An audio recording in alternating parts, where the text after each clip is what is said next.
자, 추운 날씨 속에서도 잘 오셨는데 오셨으니 은혜 받읍시다.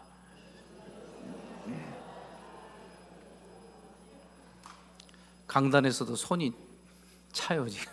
그래서 손을 녹이고 있는데 그래도 감사합니다. 이렇게 주님의 전에 와서 또 예배 가운데 또 말씀 가운데 하나님께서 크신 은혜를 베풀어 주실 줄 믿습니다. 오늘 말씀은 룻기서인데요.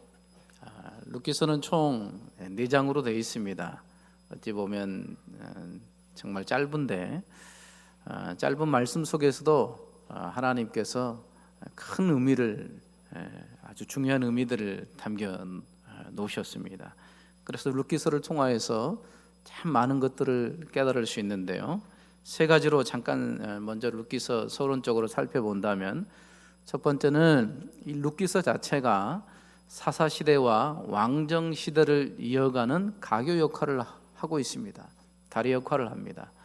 그래서 이 룻기서가 없으면 사사시대 그리고 왕정시대가 이게 끊어져서 보일 텐데, 이 룻기서를 통해서 중요한 그러한 이 다리 역할을 하는 모습을 볼 수가 있습니다.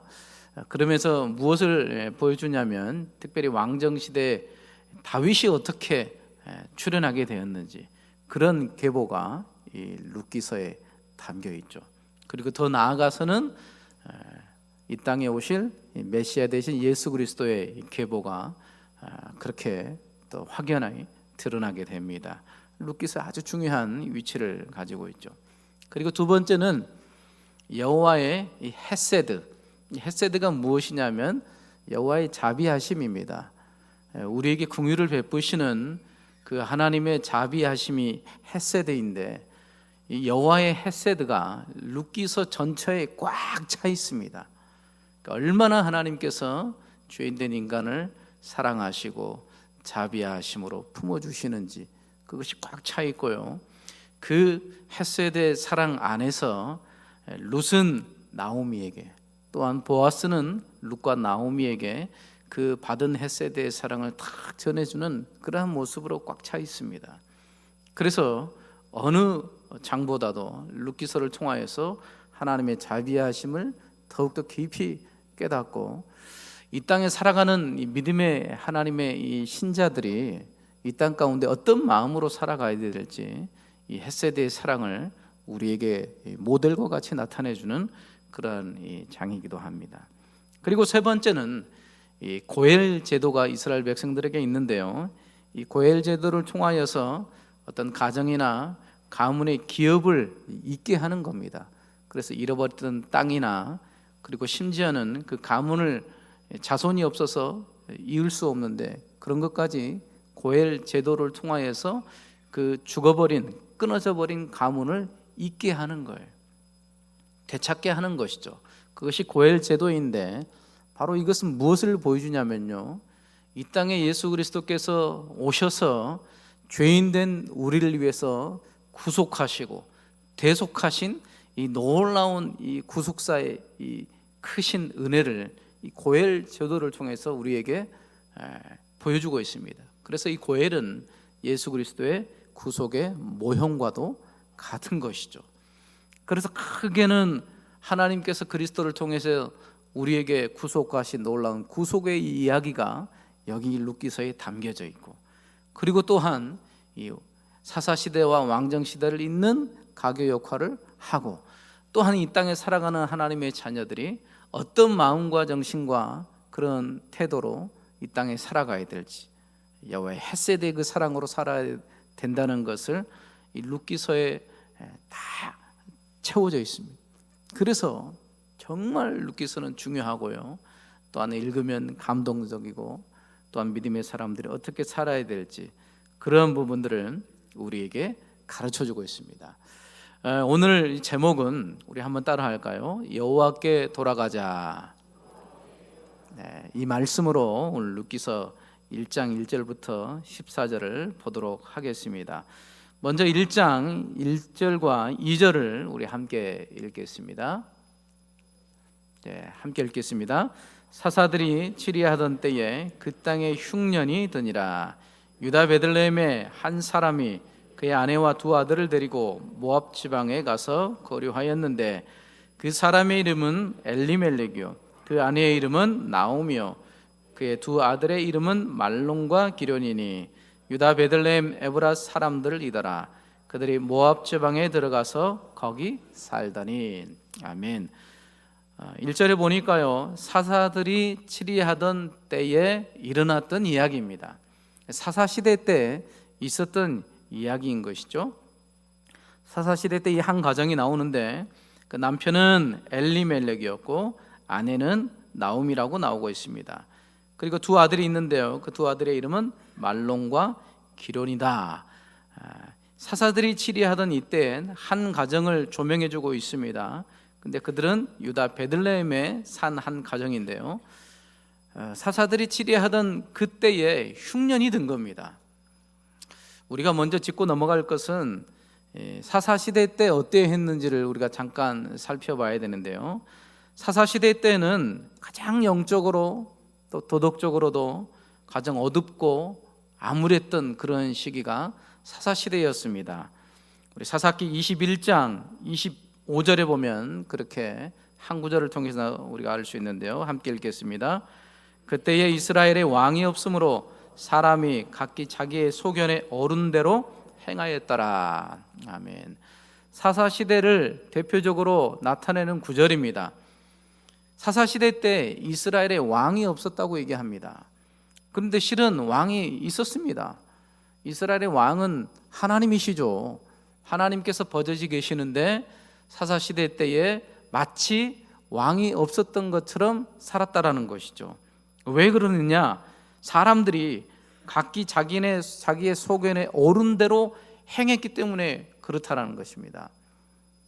이스라엘의 하나님은 왕이십니다. 그 왕 되신 하나님을 섬기는 백성들이죠. 근데 사사시대 때는 그 왕 되신 하나님을 버리고 마치 자기가 왕처럼 자기가 생각한 대로, 자기가 보기 좋은 대로, 자기가 기준이 되어서 자기 뜻대로 살았던 시대였던 것입니다. 그렇기 때문에 어찌 보면 영적으로는 가장 암울하고 가장 어둡고 가장 무질서하고 가장 힘들고 고단했던 그 시기가 바로 사사 시대였습니다. 이런 사사들이 치리하던 그때에 그 땅에 또한 흉년이 들어버린 거예요. 잠깐 이 지방의 이름을 잠깐 살펴보면, 이 베들레헴이라는 곳은 원래는 떡집입니다. 빵집이죠. 양식이 있는 곳이에요. 왜 베들레헴이라고 지었냐면 하나님이 함께 거하시기 때문입니다. 하나님께서 당신의 백성들을 먹이시고 입히시고 그렇게 지켜주시기 때문에 이 베들레헴을 떡집 아니면 빵집, 양식이 있는 곳이라고 이름을 지었던 거예요. 근데 어찌 됐든지 그 땅에 흉년이 든 겁니다. 그 땅에 흉년이 든 거예요. 베들레헴은 하나님이 함께 거하시는 곳인데도 불구하고 흉년이 들고 어려워졌습니다. 그래서 이 가정이 생각하게 된 거예요. 우리가 이 베들레헴에 계속 있어야 되느냐, 먹고 사는 문제가 쉽진 않지 않습니까? 이 흉년이 들어서 어떻게 하면 좋겠느냐, 그렇게 생각하는 거예요. 그 가장이 엘리멜렉이죠. 근데 이 엘리멜렉의 이 뜻은, 엘리는 나의 하나님, 멜렉은 왕이시다. 그러니까 이름은 참 좋아요. 그러니까 엘리멜렉의 뜻은 나의 하나님은 왕이십니다. 그런데 지금 이름대로라면 이 베들레헴에 산 이 엘리멜렉이 어떻게 생각을 해야 돼요? 흉년이 들고 기근이 들어서 어렵고 힘들죠. 그럼에도 불구하고 어떻게 해야 돼요? 그곳에 머물러 있어야죠. 자기의 하나님이 왕이시기 때문에 왕 되신 하나님이 흉년과 기근을 통하여서도 하나님의 뜻하신 바가 있고, 분명히 하나님께서 당신의 백성들을 돌보실 것이다, 이런 인내와 기다림과 이런 믿음과 소망이 있어야겠죠. 그런데 이 엘리멜렉이 어떻게 하냐면 그 아내와 두 아들을 데리고, 물론 이제 갈등이 했겠지만 결국에는 모압 지방으로 가서 거기서 살게 됩니다. 우리가 생각해 볼 때 모압은 어떤 곳입니까? 모압은 이방 땅이에요. 하나님이 함께 하시지 않는 그런 땅입니다. 모압 백성들은 하나님을 섬기지 않습니다. 그렇기 때문에 이것은 우리가 영적으로 생각한다면 신앙을 버리서면서까지 먹고 사는 문제에 크게 생각하고 이방 땅으로 가버린 거예요. 이런 식이 된 것이죠. 우리도 종종 생각해 보면 어떤 중요한 이 선택의 기로에 있을 때가 있습니다. 중요한 또 결정적인 그러한 이 결정을 할 때가 있어요. 그때 우리가 한번 돌아본다면 우리가 어떻게 결정했는지, 어떤 기준으로 선택하고 결정했는지 우리가 한번 뒤돌아볼 수 있습니다. 또 앞으로도 그러한 또 중요한 결정을 앞두고 있을 때가 있다라는 것이죠. 그렇게 선택의 기로에 있을 때 우리가 어떤 것을 기준에 두고 선택할 것인가, 결정할 것인가, 이것이 관건 아니겠습니까? 이 엘리멜렉과 이 가정은 어떤 선택을 했습니까? 모압 땅으로 가버렸어요. 근데 그렇게 선택했던 기준점이 뭐였습니까? 그들의 기준점은 먹고 사는 문제였어요. 당장에 지금 흉년이 들기 때문에 우리가 이렇게 있다가는 큰일 나겠다. 앞으로도 어떻게 될지 모른다. 그래서 이방 땅인 모압으로 가버린 거예요. 엘리멜렉의 가정의 이 기준은 눈에 보이는 먹고 마시는 문제였어요. 그러니까 어찌 보면 신앙적으로 생각한다면 믿음의 눈으로 보면 하나님이 보이지만 힘들고 어려울 때는 어떻습니까? 믿음이 흐려지고 약해지면 하나님이 잘 안 보이는 거예요. 이 흉년의 때에 하나님께서 우리를 돌보실 건가? 과연 우리가 여기서 그래도 어느 정도는 잘 살아갈 수 있을 것인가? 희미해지는 것이죠. 하나님보다도 먹고 마시는 문제에 더 기준을 둔 것이죠.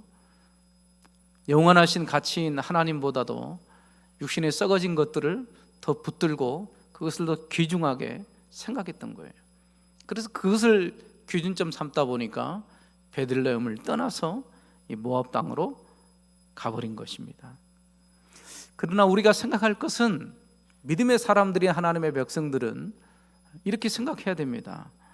우리 믿음의 사람들의 진정한 성공과 보장과 안전은 무엇인가?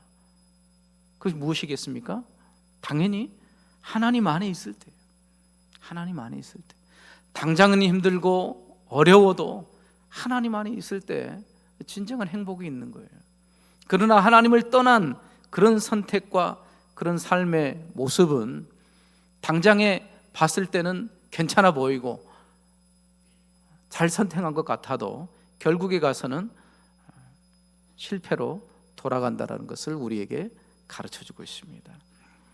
그러므로 믿음의 사람들은 지금 당장 힘들고 어려워도 인내하면서 하나님의 때를 바라봐야 됩니다. 믿는다고 우리가 다 되지는 않지 않습니까? 하나님을 신실하게 믿는다고 고난이 없습니까?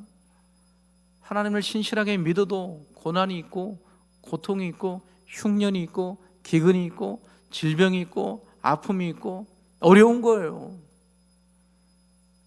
다 잘 되지는 않습니다. 이러할 때에 우리 믿음의 사람들이 어떻게 해야 되는가? 하나님을 떠나서 가버리면 그러면 안 된다는 거예요.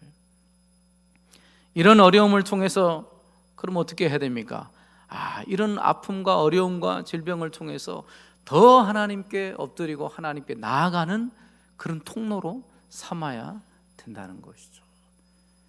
그러할 때에 하나님의 은혜가 있고 믿음의 사람들이 하나님 안에서 참된 행복과 그런 삶을 누릴 수가 있다는 것이죠. 그러나 어찌됐든 이 엘리멜렉 가정은 그렇게 하지 못하고 이방 땅인 모압으로 가버렸습니다. 그리고 나서 성경이 얘기하는데요, 룻기 1장 우리 3절부터 5절까지 함께 읽겠습니다. 3절부터 5절입니다. 시작. 나오미의 남편 엘리멜렉이 죽고 나오미와 그 두 아들이 남았으며 그들은 모압 여자 중에서 그들의 아내를 맞이하였는데 하나의 이름은 오르바요 하나의 이름은 루시더라. 그들이 거기에 거주한 지 10년쯤에 말론과 기럨 두 사람이 다 죽고 그 여인은 두 아들과 남편의 뒤에 남았더라. 아멘. 자, 어찌됐든 모압 땅으로 오게 됐습니다. 그래서 이제 여차여차 이제 살아가는데 그런데 이해할 수 없는 일이 일어나게 된 거죠. 나오미의 남편인 엘리멜렉이 어떤 이유에서인지는 이제 나오진 않지만 그 모압 땅에서 죽어버립니다. 그리고 두 아들만 남게 되죠. 남편이 죽었다라는 건 그 당시 때는 뭐 어마어마한 거예요. 경제권 자체가 남편 위주로 그렇게 되기 때문에 생활하는 데 있어서 얼마나 어려운지 몰라요. 그래도 어떻게 합니까? 두 아들이 남았는데. 그래서 이 나오미가 두 아들을 키우면서 모압 여인 둘을 아내로 맞이했습니다. 한 사람이 오르바, 한 사람이 루시였습니다. 그러면서 두 아들이 그래도 있으니까 그들을 소망 삼아서 여차여차 살아갔죠. 근데 오늘 성경에 보니까요 10년쯤에 말론과 기럨 이 두 사람이 다 죽어요. 이유는 나오지 않습니다. 어떤 것 때문에 죽었는지는. 근데 참 이 이름 자체가 보면 이 말론의 이 이름의 뜻이 뭐냐면 약골, 병약한 자. 모르겠어요. 태어날 때부터 얼마나 약했는지 모르겠지만 이름을 왜 이렇게 지었나 몰라요. 말론 이름 자체가 약골이에요. 얼마나 많이 아팠겠습니까? 기럨은 또 낭비하다, 소멸 그런 뜻이에요.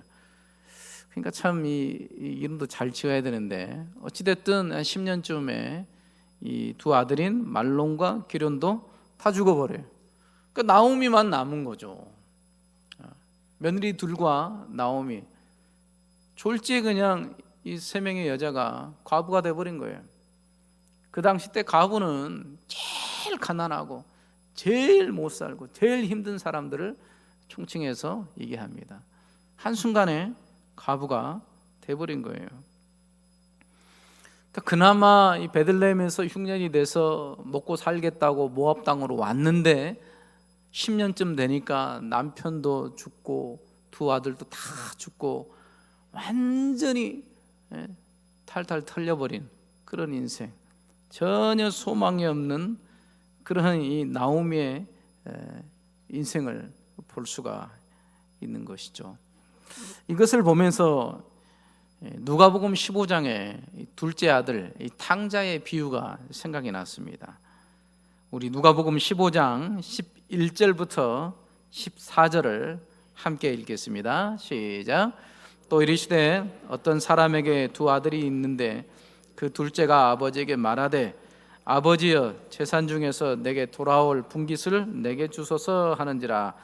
아버지가 그 살림을 각각 나눠주었더니 그 며칠이 안 되어 둘째 아들이 재물을 다 모아가지고 먼 나라에 가 거기서 허랑방탕하여 그 재산을 낭비하더니 다 없앤 후 그 나라에 크게 흉년이 들어 그가 비로소 궁핍한지라. 아멘. 둘째 아들을 이제 비유의 이제 이야기지만 어떻습니까? 아버지 집에서 분깃을 찾아서 아버지 집을 멀리 떠나가 버렸어요. 그리고 허랑방탕하게 다 써버린 거죠. 결국엔 어떻게 됩니까? 그 나라에 흉년이 들어서 그가 비로소 궁핍한지라. 궁핍하다라는 것은 아무것도 남은 것이 없었다라는 것입니다. 나오미의 인생이 마치 이렇게 되어버렸어요. 그나마 먹고 살려고 모압 땅에 왔던데 남편도 죽고 두 아들도 죽어버리고 완전히 이 궁핍한 이 탕자의 모습처럼 그런 모습으로 결국에는 남은 것뿐이죠. 결국 이 나오미의 인생은 실패와 허망뿐, 쓰디쓴 고통뿐 외에는 아무것도 남지 않은 인생이 되었습니다. 결국 그들이 선택했던 그 기준대로 모압 땅으로 오니까 그 결과가 어떻게 됐습니까? 소망이 없는 거예요. 인생의 쓰디쓴 그 고통 외에는 아무것도 남지 않게 된 것이죠. 우리가 여기서 교훈을 받아야 됩니다. 하나님의 집을 떠나서, 하나님의 전을 떠나서, 하나님의 품을 떠나서는 아무것도 남지 않는다는 것을 우리로 하여금 가르쳐 주는 것이죠. 예레미야 2장 13절에서도 우리에게 이것을 가르쳐 주고 있는데요, 함께 읽겠습니다. 내 백성이 두 가지 악을 행하였나니 곧 그들이 생수의 근원되는 나를 버린 것과 스스로 웅덩이를 판 것인데 그것은 그 물을 가두지 못할 터진 웅덩이들이니라. 아멘. 선지자가 이스라엘 백성들에게 얘기해 주고 있습니다. 너희가 두 가지 악을 행했는데 생수의 근원되는 나를 버린 것이다. 이스라엘 백성들의 그것이 죄였어요. 생수의 근원되는 하나님을 버린 거예요. 왜 버렸느냐? 그들이 더 잘 살아보려고, 더 나은 인생을 살려고 하나님을 버린 거였어요. 그게 죄인 것이죠. 근데 그 하나님이 그들의 생수의 근원이었다라는 것이죠. 그러니까 그들의 인생이 채워지지 않는 겁니다. 계속 부족함, 결핍투성의 그런 궁핍한 인생이 될 수밖에 없다라는 것을 우리에게 가르쳐주고 있습니다. 이렇게 생수의 근원 되신 하나님을 버린 대가는 끝없는 목마름과 고통 외에는 아무것도 남지 않는다라는 것을 우리에게 가르쳐주고 있습니다. 다르게 생각한다면, 만약에 이 말론과 기련이 그래도 계속 살아있다면 나오미는 어떻게 했을까요? 그 두 아들 보면서 그래도 연명했을 거예요. 거기서 모압 땅에서 어찌됐든 지지고 볶고 하면서 거기서 계속 살았을지 모릅니다. 그러나 이 말론과 기론까지 다 죽자 나오미에게는 이제 남은 것이 아무것도 없었어요. 내세울 게 아무것도 없는 거예요. 하나님 없는 인생은 바로 이런 인생입니다.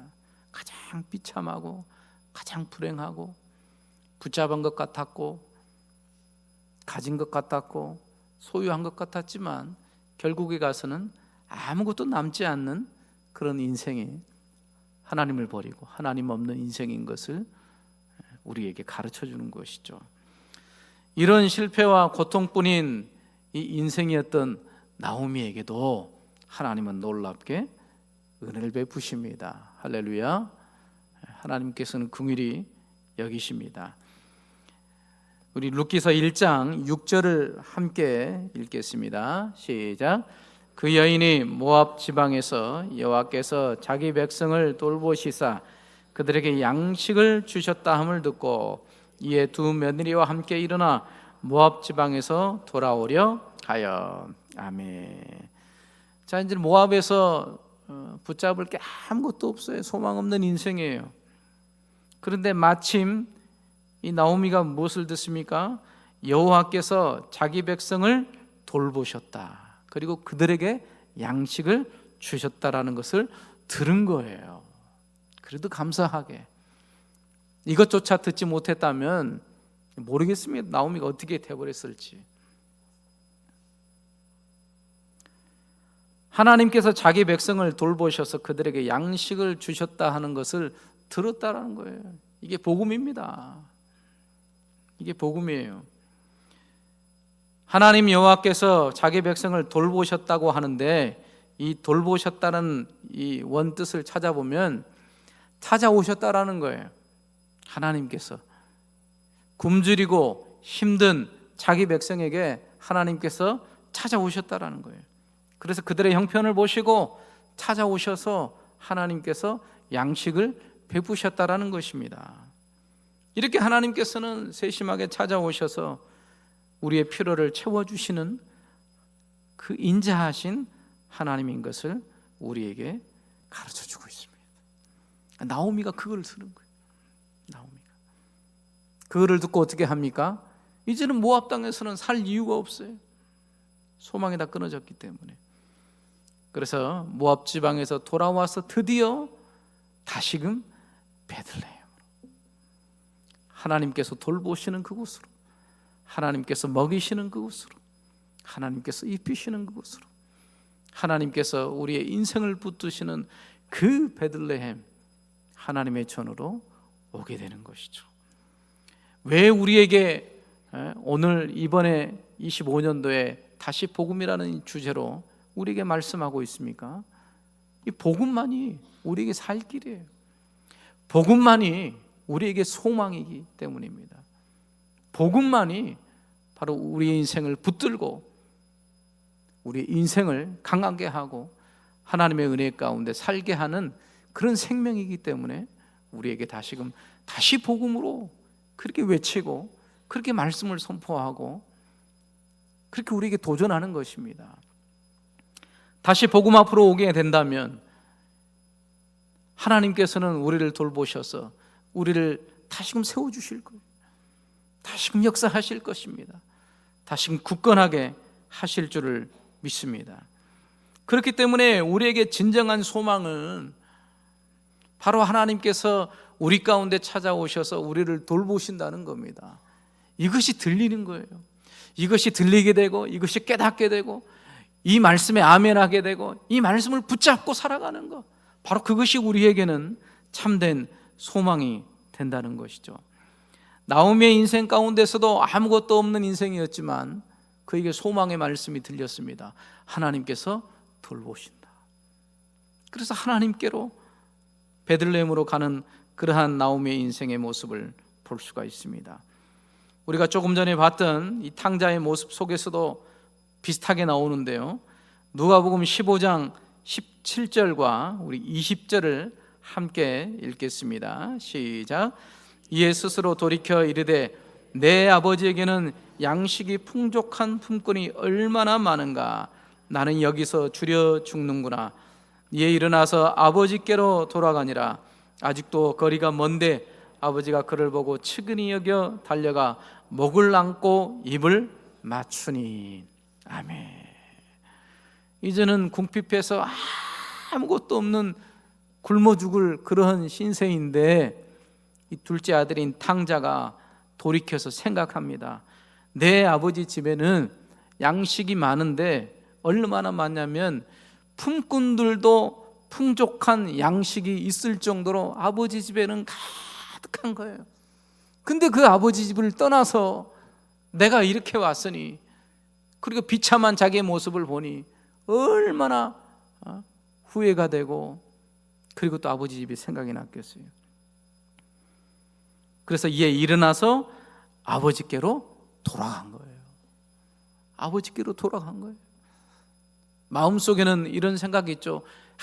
나 같은 이 탕자 같은 아들을 아버지께서 받아주겠느냐. 그래서 차라리 내가 아버지 집에 가도 내가 품꾼의 하나로 그냥 살아야겠다. 우리가 이런 생각을 하잖아요. 하나님을 멀리 떠나서 하나님 없이 살아가고 믿음으로 살지 못하고 불순종의 삶을 살고 믿음으로 선택하지 못하고 내 마음대로 내 욕심대로 그렇게 살아왔던 그런 세월들을 생각하면 그것이 이제 얼마나 거짓되고 악하고 하나님 모시기에 얼마나 죄된 것이었는지 깨닫게 되면 우리도 이런 생각을 하잖아요. 내가 이렇게 큰 죄인인데 하나님께서 나를 또 받아주시겠느냐. 마귀는 또 얼마나 우리를 공격합니까? 너 저번에 이렇게 했던 거, 과거에 했던 네 죄악이 그렇게 있는데 네가 그런 식으로 하나님께 가면 하나님 받아주시겠느냐. 그렇게 자꾸 우리를 끌어당기죠. 우리 스스로도 얼마나 나 부끄럽고 내가 이런 모습으로 하나님께 갈 수 있겠느냐 이렇게 생각하지 않습니까?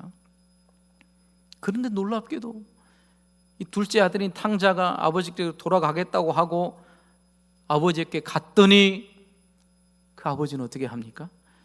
그를 보고 측은히 여겨 달려가 목을 안고 입을 맞추니. 기다리신 거예요. 우리가 생각할 때는 그 아버지가 이 나 같은 죄인을 받아주시겠느냐, 그렇게 생각을 했는데 정작 돌아가서 아버지께 갔더니 아버지는 어떻게 합니까? 매일같이 기다리신 거예요. 언제 나오려나.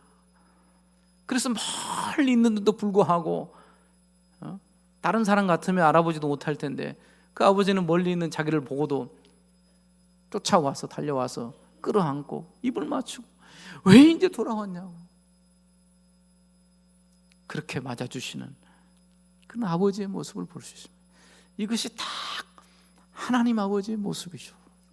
우리를 향하신 하나님 아버지의 모습이 우리가 멀리 믿음을 떠나버리고 하나님 없이 살았어도 우리가 돌이켜서 하나님 품으로 오면 하나님께서는 이렇게 마치 잃었던 자를 찾은 것처럼 우리를 품에 품으시고 그 사랑으로 우리를 다 품어주시는 거예요.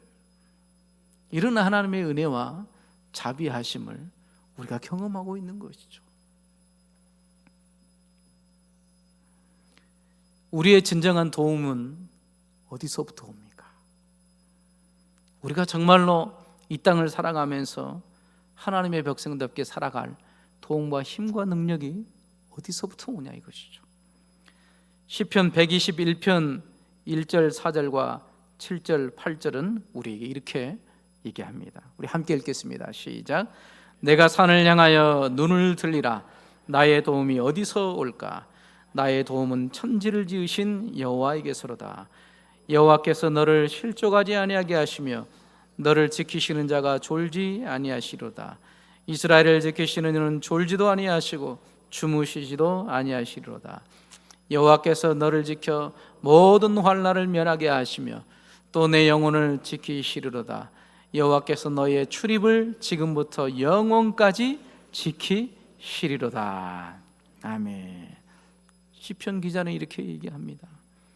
내가 산을 향하여 눈을 들리라. 나의 도움이 어디서 올까? 우리가 살아가면서 이 고민은, 이 걱정은 얼마나 많이 하는지 모릅니다. 이번 기회에 나의 도움은 어디서 올까? 과연 내가 어떻게 살아야 될까? 내 힘과 능력의 근원이 어디서 올까? 항상 되묻는 거예요. 내 도움이 어디서 올까? 그때마다 어떻게 얘기합니까? 나의 도움은 천지를 지으신 여호와에게서로다. 아멘. 그러니까 믿음으로 못 박아버려야 돼요. 나의 도움은 이 땅의 것이 아니라는 거예요. 세상적인 가치나 세상적인 성공이나 세상적인 그런 행복이 아니라 오직 우리의 도움은 하나님이시다. 고백하는 것이죠.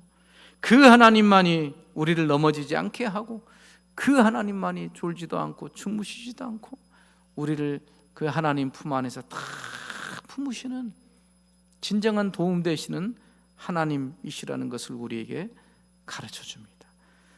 그래서 너의 출입을 지금부터 영원까지 지키신다. 우리의 도움은 하나님이십니다. 그렇기 때문에 하나님께 돌아와야 돼요. 나오미가 모압 땅에서 베들레헴으로 돌아오지 않습니까? 그때 어떻게 됩니까? 내가 나중에 살펴보겠지만 그의 인생이 완전히 역전돼 버립니다. 소망 없는 인생 가운데 하나님께서 물 붓듯이 부어주셔요. 이렇게 고백할 수밖에 없도록 역시 하나님 나의 도움 되시구나. 하나님께서 이런 은혜를 베풀어 주시는 거예요. 요한복음 15장 5절에서도 우리에게 주님께서 이렇게 말씀하십니다. 함께 읽겠습니다. 나는 포도나무여 너희는 가지라. 그가 내 안에 내가 그 안에 거하면 사람이 열매를 많이 맺나니 나를 떠나서는 너희가 아무것도 할 수 없음이라. 아멘. 나를 떠나서는 너희가 아무것도 할 수 없음이라. 근데 우리는 자꾸 할 수 있는 것처럼 생각을 해요. 이미 했다라고 또 생각도 하고, 그래서 자꾸 주님의 전을, 주님 품을 떠나려고 그래요. 그때마다 되새겨야 됩니다. 주님을 떠나서는 우리가 아무것도 할 수 없는 인생임을 고백하는 것이죠. 그래서 이것을 아는 신자들은 더 많이 하나님을 의지합니다. 주님을 의지해요. 이 세상에서는 네 힘과 능력으로 일어서라, 그것도 물론 많습니다. 우리에게 주신 재능과 힘과 능력을 잘 기르고 실력을 잘 갖춰서 일어나야겠죠. 그러나 궁극적으로는 하나님의 은혜 없이는 안 돼요. 하나님 붙드시는 힘과 능력이 아니면 안 된다는 거예요. 그래서 우리는 영적으로 더 가난해지고 더 궁핍해져서 더 하나님 앞에 엎드리고 더 하나님을 앙망하고 더 하나님을 신뢰하고 하나님밖에 없다고 이렇게 하나님을 의지하며 살아가는 겁니다. 그것이 복된 인생이요, 그것이 가장 행복한 인생인 것을 우리에게 가르쳐주고 있습니다. 그러므로 하나님 없이 살려고 했던 그 모든 시도들과 노력들을 내려놓으십시오. 내려놓고 주님 품 안으로 깊이 들어오십시오. 다시 복음 앞으로 들어오십시오. 주님께서 기다리십니다. 주님 안에서만이 우리가 모든 것을 할 수 있는 줄 믿으시길 바랍니다. 주님 말씀하십니다. 나에게 오라, 내가 너희를 쉬게 하리라. 내가 너희를 붙들리라, 강하게 하리라. 내가 너희와 함께 하리라 말씀하십니다. 이렇게 전심으로 여호와께 돌아와서 정말 주님 안에서 참된 행복과 평안과 쉼을 누리시는 저와 여러분들 되실 줄 축원합니다. 기도하겠습니다.